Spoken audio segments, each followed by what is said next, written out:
Just as a little introduction while people are still coming in, I'll just tell you that I spent many years here at the short course writing the video that you saw this morning, writing speeches, and the background of the inner workings of this short course, but I've never stood before a crowd here in Rudder Auditorium, and it's just a little intimidating. So I'm going to try to get over that and see where we go from there. I want to thank the folks who have put together this session. I think it'll be a real interesting time. My part is going to be basically a photo essay. We have spent, my co-writer over here, Carol Dawson, hi Carol, who actually came to this project with no transportation background except as a user of transportation resources, and has spent the last 4 years becoming an expert. Jeff Appold, who many of y'all know, former Stotzer Award winner, was a photo editor. And so he was able to access the enormous TxDOT photo library, and we plumbed a lot of other resources. So what I'm going to do is just go through a few of the photos and present a couple of the evolutionary projects that occurred across the state, just to give an idea. I'm not sure a lot of this will be new to you. Some of it may be things that you're way more familiar with than I am, but hopefully we'll be able to kind of put it into a little capsule so that we can pull it together. It's a big story, and there's a lot to it, that's for sure. I'm not a design engineer or any kind of engineer. I'm a writer and a producer and a researcher. However, I did spend my career traveling across the whole state writing about products and procedures, projects, and people in this department. And I came to work at TxDOT because I needed a job. And I found out that I had a career, which was pretty awesome, and I'm very happy for that. This is the book we've just published with Texas A&M Press with the support of Texas Transportation Institute and a whole lot of other people. And this is a book that has just been released, and we're very proud of the way it came out. And I think that you'll find in the book a lot of interesting stories that celebrate the 100-year history. Now, the book actually begins a little before 100 years. The first chapter delves into things like bison trails, Indian hunting trails, Native American trails, Mayan roads, the old San Antonio Road, the El Camino Real, and those things. So we came to learn, well, here's an example right here of a very, very early road, and built, I would say, somewhere around 1000, maybe before, by the Mayans. It's at a Mayan temple in Mexico. It's called the Sacbe. And you think about that, it's still a pretty good looking road. One of the early formal roadways that were built in this hemisphere. And the cut across is actually a maintenance cut of some sort, but that roadway, which is an elevated roadway in that temple, has stood the test of time. So those guys kind of knew what they were doing when it came to building highways. This is a very early road sign. This is actually a tree that is over in East Texas near the Trinity River that was bent as a sapling by the Native American, the Comanche, in that area. And it's a trail marker tree. It's a tree that marks the way to a river crossing or a water source or some other vital something in their culture at that time, and it showed the way. So this was actually a road sign for those folks. I don't know how old that tree is, but it's probably at least 150 to 200 years old. And there's now a National Guard armory there, and that tree's so valuable they've got a tank overlooking it to make sure nobody messes with it. There's a lot of these in Texas. Actually, there's a lot of these all over the United States, and this tree and the other trees that have been identified, they've been carefully researched, and they are truly trail marker trees. So that shows you the first road sign that came about. These guys represent the earliest advocates of better roads in Texas. Maybe not the earliest, but certainly organized. The bicycles. And the Good Roads Association started in the late 1800s to try to get better roads, because these guys were having trouble riding on the mud pits that we had. And so they were the ones who began advocating to the legislature and anybody else that would listen to the counties that they wanted better roads. And so this morphed, of course, as automobiles came along, morphed into the Texas Good Roads Association. And after several years of attempts and the allure of federal dollars in the 1910s, the Texas legislature decided that it might be a good idea, since we're going to get a bunch of money from the feds to build roads, to go ahead and create the highway department. And on April 4th, 1917, that department was created. The Texas Highway Department, you know, we've all heard the phrase, get the farmer out of the mud. And that, of course, was their rallying cry, because, yeah, there was some mud. And a lot of these pictures you may have seen before. You might have seen some of them this morning. But a couple of quotes that start the second chapter of this book, which actually starts into the beginning of the highway department. One of them, an earth road is a very desirable type of road, so long as it is dry. Its disadvantages are principally due to the effect of wet weather when it's practically impassable. And that was written by a guy named R.G. Tyler in 1919. I think he was associated with the other university down the road in Austin. And the first state highway engineer was George Duran from Corsicana. He was quoted in the Dallas Morning News in 1917 as saying, "An East Texas road can be defined as a ditch with a fence on each side, along the bottom of which we have to travel." And so that's the way it was. This is actually a little later. You can always tell the age of these photos by the trucks. But here we have a combination of trucks, men, and mules doing the work to try to improve highways. Early guard fence, or perhaps just decorative fence, I don't know. What do you say, 1927 or so, I suspect? I guess cars were a little slower then. They might have been a little easier to contain on the roadway. And I think you've seen this picture. We call it couple in the mud. And yes, in fact, they are stuck in the mud. And she's looking at him like, "I told you not to go down that road." I'm pretty sure that's what she's saying. And he's going, "Yeah, I know." And so, I don't know. I threw this picture in there just because I think it's funny. It's a dude sitting on top of a pile of concrete bags. And if you could see his face, he's got just a huge grin on his face. He's very proud of himself. Early construction methods, for sure, have improved. East Texas, someplace. These guys actually work for the highway department. If you get a really close look at this photo, it's a Texas Highway Department vehicle. And they're trying to figure out some way to get it out of the mud. I assume they did sooner or later. I'm not sure. Of course, we all know about Share the Road. This photo is 1938, and it was an inspection tour. All these vehicles driving by. I think it was down South Texas.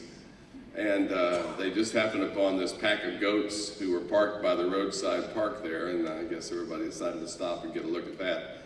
Kind of a different concept of sharing the road. Even into the 40s, mud roads were a problem, and we continued the cry of getting the farmer out of the mud with farm-to-market roads and such as, but you know what? Usually it was the farmer getting us out of the mud. Mules were extremely important to our survival on the Texas highway system from the early days. And you know, it must have been brutal. Even the guys who were working for the department at the time, this is a survey crew, again, I believe someplace down in South Texas, trying to map out something or other and pushing their vehicle, all hands on deck, through an obvious swamp. Does anybody do surveying these days? Have you ever had to? No, probably not. I don't think so. Of course, design has changed over the years. Things have become more sophisticated and more complicated. This photograph, I'm almost certain the guy in the middle there is Mr. D. Berry, but I'm not positive of that. This is a flow chart. It's from probably the 50s that shows how a project is developed and works through the process to make it a road. This flow chart, we see about half of it, maybe more than that. And it is rolled up like a scroll and goes on and on and on, much like some highway developments that do it. And of course, safety was the big issue. Here's Governor Preston Smith and Mr. D.C. Greer standing down there in front of the sign in 1958, opening up a traffic safety project. Safety has always been job one And you can see there that those guys are living the dream, trying to keep safe, the roadways safe. By this time, I'm sure we were driving, what, 50 miles an hour, 60 miles an hour maybe? Now here is one of the two illustrations I'd like to show about the evolution of highway design. And in the book, we do a few different projects like this. They're kind of photo essays. But there's a highway in Dallas you may be familiar with called Central Expressway, US 75, that runs from downtown Dallas out north. And these are drawings that were created right after World War II. Mr. Greer was the highway engineer, state highway engineer. And they were proposing some designs for this new freeway that was going to be built. One of the things that was built at the time to help put people back to work after the war. And these are some architectural drawings. You may recognize some of these intersections because they did become reality and they did become part of Central Expressway. Central Expressway started like this. It was a railway downtown and obviously involved a lot of reclamation work and probably some interesting right-of-way purchases here in order to start that highway. I don't know how many people are here from Dallas who grew up. I grew up in Dallas, and I lived Central Expressway from the early 50s up until I left town in the 70s. And then, even then, of course, Central Expressway had become quite the quagmire. I know they used to call it in Dallas the world's longest parking lot. Not so bad here, and you can actually see, this is, I believe, exactly one of those intersections that was on the drawing. And what, 52, something like that, judging from those cars. And that obviously is a very desirable traffic pattern. And I don't really have a picture of Central Expressway once it became the world's longest parking lot. But we do have this. You probably recognize that building. It's the Meadows building, which is still there. And Central Expressway, probably mid-50s, something like that. As the park cities, University Park, the areas north of there, Plano, McKinney, began to develop, of course, Central Expressway got worse and worse. The design, which was created in the 1940s, obviously outgrew its livelihood. And in the process, of course, Dallas grew up around it, and in fact, it is some of Dallas's nicest neighborhoods, right through SMU, University Park, real close to Highland Park, all that.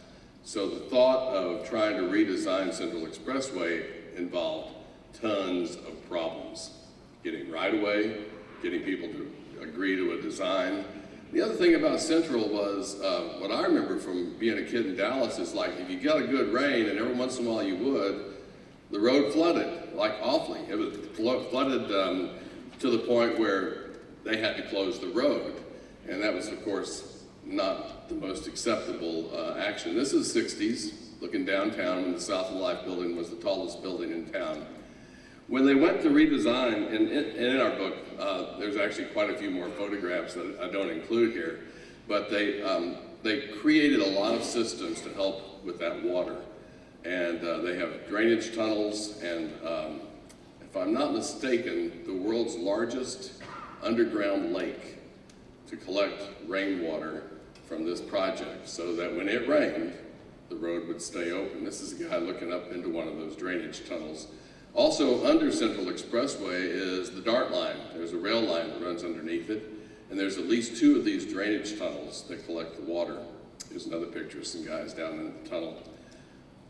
The new design, and I kind of skipped past some of the problems that they had, but when they created the new design, the issue with Central Expressway, as I said, ran through a lot of pretty nice neighborhoods. Everybody had an idea about what should be done. Elevate, submerge, you know, whatever. And they came up with a number of design elements that were put in to help the aesthetics and other safety factors that were involved. And each community, you go to University Park, go to Highland Park, go out to Mockingbird Lane, all these places, North Park, everybody had an idea of what they wanted to see when this highway was built. And as these amenities were added on and on and on, the roadway got to be pretty expensive. And here's, I believe, Mockingbird Lane, but I'm not certain of that. But this is an overpass over Central, and you can see here there was a lot of architectural elements and other features that were built in pretty much strictly for the aesthetic impact. The thing that happened was, as these amenities were built into the design, the federal government began to question or balk at participating in funding. And this project, which began at about $600 million, became a state-funded project, much to the chagrin of most other cities in Texas, because Dallas was kind of sucking up a lot of money with this project at that time. So at any rate, the project has been built. If you've traveled Central lately, it does reflect the community that the roadway goes through. It has improved traffic flow. I'm sure there's still days it might be the world's largest parking lot, but certainly the design that came out of it, which was not only functional because of the interchanges and the way the traffic ramps worked and the separation of the exit and entrance lanes and things of that nature, associated with the aesthetic qualities that were built in, made for a very nice highway that, although I'm sure not everybody's happy with it in Dallas, a lot more people were happy with it when they started. One of the biggest and most famous features of the redesign was what has become known as the High Five. And this is the interchange where the High Five was built before the High Five. This was 635 and US 75, looking south. Downtown Dallas is in the distance up here. And you can see the cloverleaf, the low speed interchanges, the various techniques that were used. And this was built, and it wasn't that long ago that it was built, probably the 80s, maybe the 70s.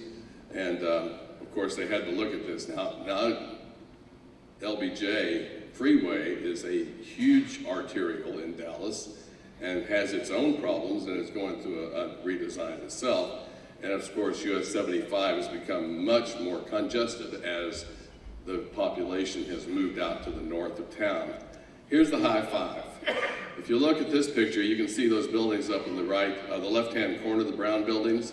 Well, there they are there in the top of that picture. And this High Five obviously provides for high-speed exchanges for any traffic movements, and was a huge project that was built at the time. HNTB was one of the consulting engineers, and I think this picture actually came from HNTB. But from that to this, the modern day highway that allows the exchanges from one highway to another without having to go through all of the rigmarole, creating more safety and things of that. As you approach High Five, you can also see some of the features that were built into the freeway that create the aesthetic beauty, once again, that a lot of the people desire. I'm not sure why this guy's in here. It might be a mail carrier from Central Texas. I think the slide's misplaced, but I think it's kind of a funny picture, Getting the mail to people in the early days was obviously one of the early needs, and you can see from this guy, he's a rural delivery route #1, and yeah, he wanted better roads too. Austin, Texas, this is the Congress Avenue Bridge, goes over what is now Lady Bird Lake. You can see the Capitol right there on the left side of the picture. This project was built around 1900. This photograph comes from that time. One of the main engineers involved was named Ernest Emanuel Howard, and the Howard is the H in HNTB. This bridge was constructed, the metal bridge behind it was removed once this bridge was constructed, and that metal bridge has actually been moved. It's into another part of the Austin County, or Travis County. But in around 1900 was when this construction was done. Well, obviously, there was a lot more growth in Austin as well. Right now, the Capitol is hardly visible from this viewpoint, and a few people have moved to town, and so there was a time that reconstruction of this historic bridge was necessary. Well, they started doing a study on the bridge and figuring out how they were going to approach that, and they found that actually the construction that was originally put in there in the 1900s The basic structure was actually very sound, and it really didn't have to be replaced, which really helped with the historic nature and the cost of the project. And they built this bridge from this one. This is actually looking from a different direction here, but we're still looking, I believe, that's probably looking south, but you can still see the archways and the basic structure of the bridge there. And using the original foundation of this bridge that was still sound, they had to redesign the deck.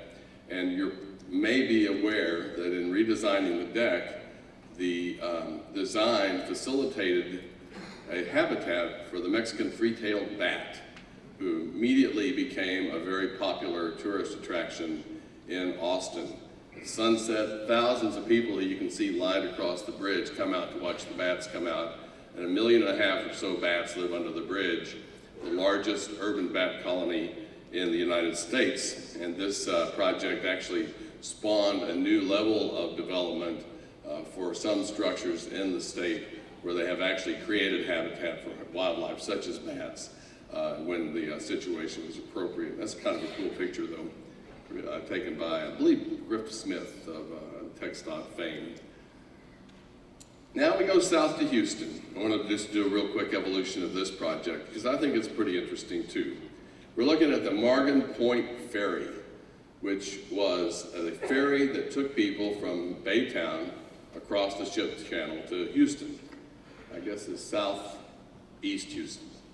And don't know if, I think this was probably a state-owned ferry, but I'm not sure. You can see the vehicles lined up to wait, ferry going across. And this was the way people accessed the southeastern part of the Houston area. I think we can all agree it's probably changed a little bit there too. I think a few oil companies have been built in there and some other development has occurred to an extreme, but that's the way they used to do it. There were a lot of ferries in Texas back in the day, some of them private and some of them were operated by the highway department. But this is the Morgan's Point Ferry. At one point, it was decided we'll build a tunnel because the ferry really had outgrown its life. The people were coming, so they decided to build the Baytown Tunnel. And it crosses the ship channel kind of pretty much where the Morgan Point Ferry did. But this was a picture from the construction of that tunnel, which was basically a large metal tube encased in concrete. And I like this one because there's a guy working inside. You can see the tiles that were built to kind of, I guess, improve the acoustics and other elements inside. But he's in there working on the inside of that tunnel. And there's a tunnel that was opened in 1954 or so that served that area for a long time under the ship channel over to the other side of the ship channel. And I like this one because it shows that it was a creative way of keeping the tunnel clean. They developed this tunnel washer, which is actually a truck that these washers rotate. He drives through the tunnel and voila, you have a clean tunnel. So that's pretty cool. Well, the tunnel outlived its life. So they decided to build a bridge. There was a fellow down in Baytown who was the editor of the newspaper who had been advocating for a bridge across this section for years named Fred Hartman. And so when they went to build this bridge, they decided to name the bridge the Fred Hartman Bridge, and that's what they did. Here's the construction. Williams Brothers did this. Obviously, they're just beginning the construction of these two towers. It's a cable-stayed bridge, and it was a pretty amazing construction process. I was lucky enough to be on the bridge the day they brought the two sides together and linked them. They put the final link in the middle. Here we're just beginning to build the deck across from the western side across. I don't know what they would have done if they got it built and those two sides didn't match, but luckily I guess they did because the bridge was completed and it's carrying traffic. But pretty amazing construction process. And remember, this crossing started off as a ferry and became this, the Baytown Tunnel, the Fred Hartman Bridge. The problem here was, and the one reason they needed to get rid of the tunnel was that ship and others like it had gotten too big over the years to go up the ship channel because the tunnel was under there, and they were actually scraping the top of the tunnel from time to time, which really wasn't a good thing to be happening. So they built the bridge. They had these big ships that wanted to go up, and they decided we're going to have to take the tunnel out. I don't know, is Quincy Allen in the audience? I'm not sure Quincy's here. The Houston District Engineer, who is the area engineer for this project, for the removal of the Baytown Tunnel.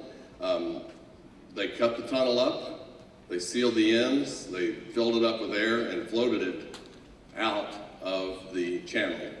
And they got it over to the side, and then they cut the ring. You see up here on the right-hand side, there's those tiles that guy had behind him earlier. So this is the tunnel that is cut up. I just think it's kind of a cool perspective as they started to remove the pieces of that tunnel, and now the boats can, ships can come up into the channel without scraping the top of the tunnel.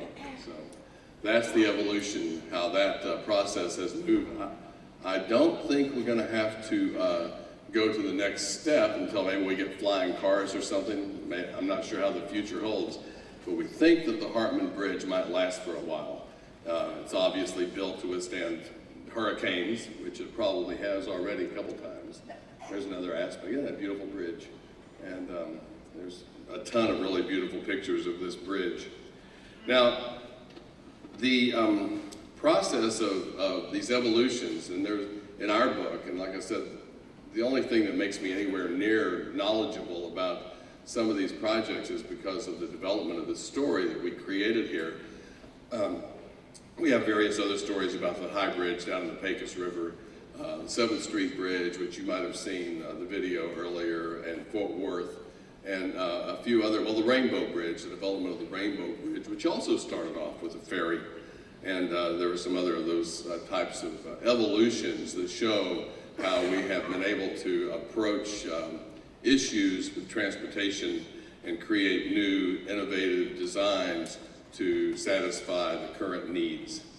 I know we're going to be talking about the future, about design in a little bit, and we wrote this story up to basically April 4th, 2017, but we did have to think about what the future was.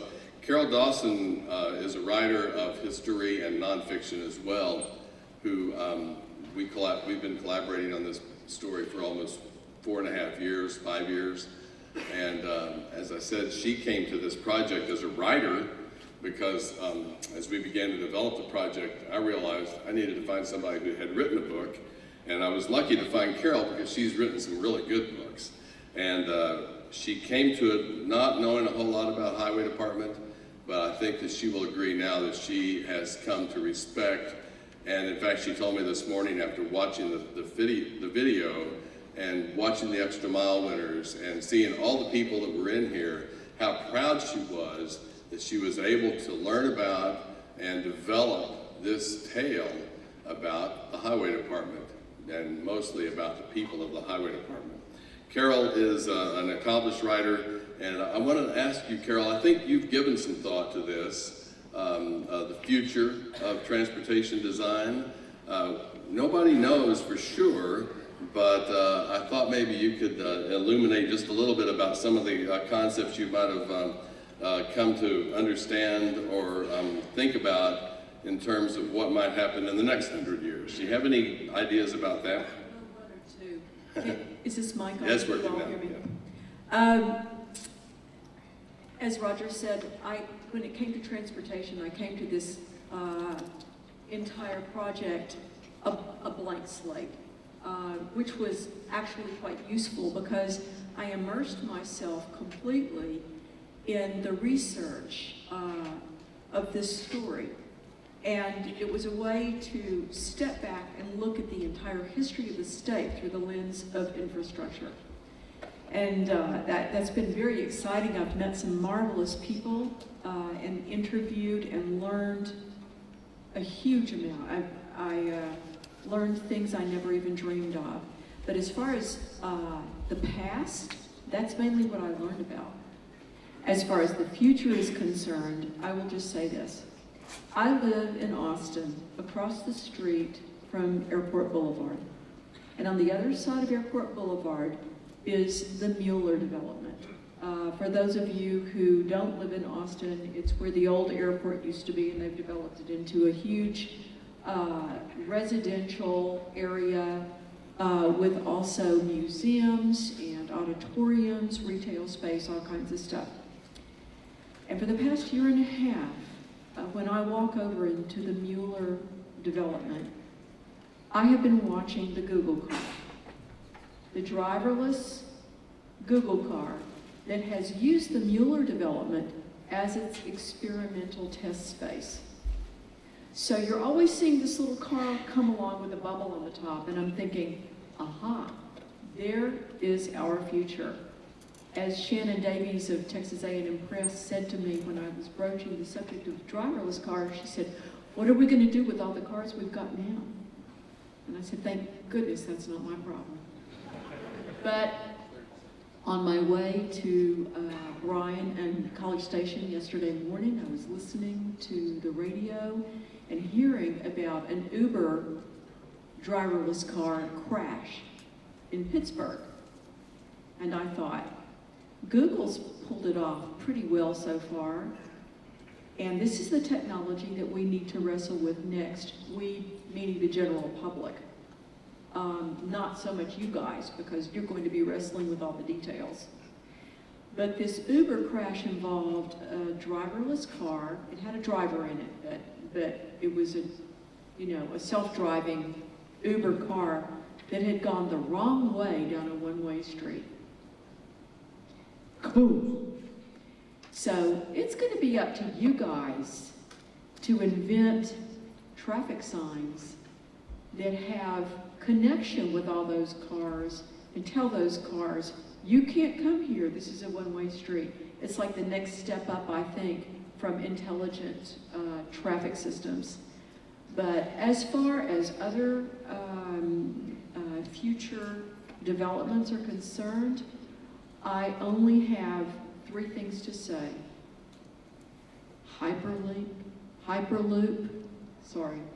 Hyperloop, this is after listening to Elon Musk talk a year and a half ago in Austin. So Hyperloop, and no, that's not exactly true. Freight shuttle, which has been developed right here in College Station by TTI, in which when I first saw the designs for this incredible system, blew my mind, and which, if it works the way they think it's going to work, will replace a great deal of trucking in this state and probably in the country and the world. And, wait a minute, I'm leaving. So, oh yes, high-speed rail. Now the technology for high-speed rail, of course, has long been developed in Japan, but I think we're going to be eventually seeing some new twists on it here in Texas. Well, Carol, I think we were going to show this little video, but unfortunately I took too much time. Yeah, you talked too much. I know I talked too much. So I think we'll have to close it at that. We hope that you guys have enjoyed this presentation about the history of TxDOT, and we look forward to what you come up with next, and thank you for your time.